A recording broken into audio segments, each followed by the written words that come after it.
settle into static back. Just breathing into the belly, letting all of the back body settle. Do relax your jaw, soften your tongue. Making sure the hips are at 90 and the knees are also at 90 degrees. You're going to grab a yoga block about 6 inches high. You're going to set the block just under the base of the skull, making sure that the block supports the skull but isn't really interfering with the skin of the neck. Allowing the block to create traction that pulls the base of the skull up and drops the chin down. Try not to create any tension in the front of the throat.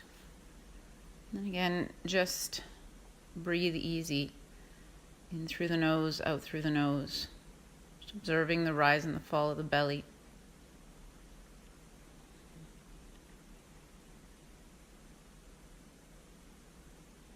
Noticing also if you can relax the front of the hip or the crease of the hip.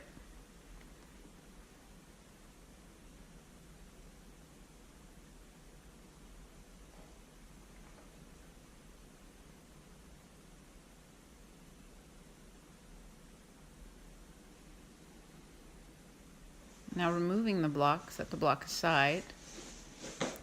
Noticing if there's a change in the neck and shoulders as you extend the arms out shoulder height.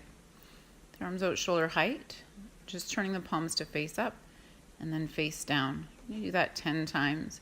Getting a little press each time you flip the hand. Noticing the sensation in the elbows, maybe all the way up into the shoulders.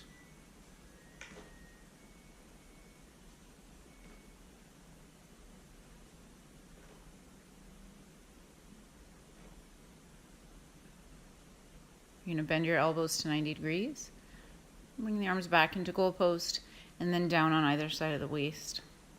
You want to make sure when you're doing goal post arms in static back that you keep the back of the shoulder on the floor.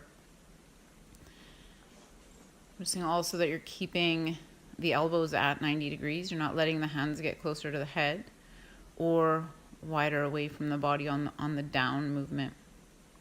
There's a really strong tendency for the back of the shoulder to come off the floor on the down movement. Make a real effort to keep the shoulders flat. Doing about 20 of these rotations. Keeping the belly relaxed, keeping the front of the hip relaxed. Now interlace your fingers. You're pulling the arms overhead. You want to keep the elbows straight. You want to keep the palms of the hands touching.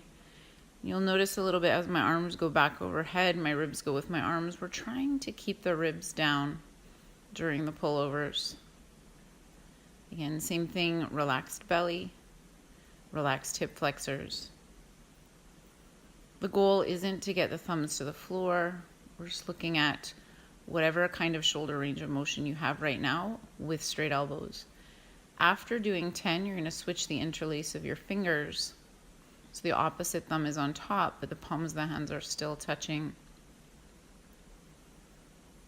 Just doing about 20 of these.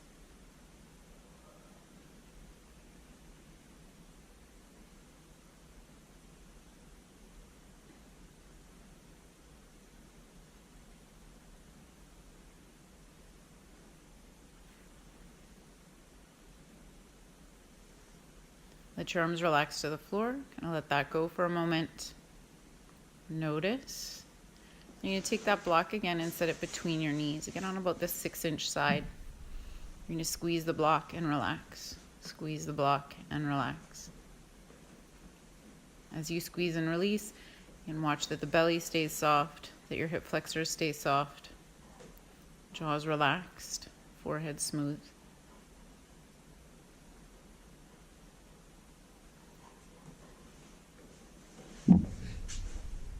Again, you're doing 20 of these little squeezes and releases.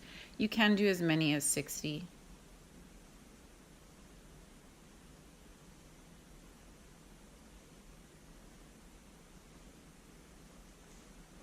Setting the block aside.